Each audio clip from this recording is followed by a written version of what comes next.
ডালি, টাকা জোগাড় করার একটা উপায় আছে আমার কাছে। কি উপায়?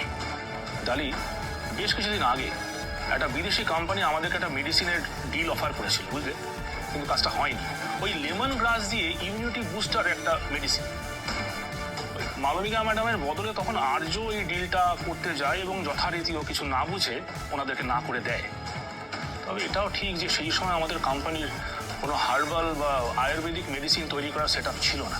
বাবু, এটা নিশ্চয়ই অনেক টাকার অর্ডার, তাই না? একদমই ঠিক। ওই কোম্পানি আমাদেরকে প্রথমে অফার করেছিল 50 পেটি মেডিসিন, যার অর্ডার ভ্যালু আনুমানিক $1 মিলিয়ন, আর বলেছিল কাজ হয়ে গেলে তারপর বাকিটা যেভাবে প্রসেস হয় আর কি। বেশ, তাহলে আপনি খোঁজ নিন যে এই ডিলটার এখন কি অবস্থা। ঠিক আছে ডালি, আমি দেখছি। আর এখন তো ওখানে সকাল, আমি একটা কল করে দেখি, দাঁড়াও। ডালি, কথা হয়ে গেছে, দে হ্যাভ এগ্রিড। তবে শর্ত কিন্তু একটাই, মেডিসিনগুলো আমাদেরকে খুব তাড়াতাড়ি ডেলিভারি দিতে হবে।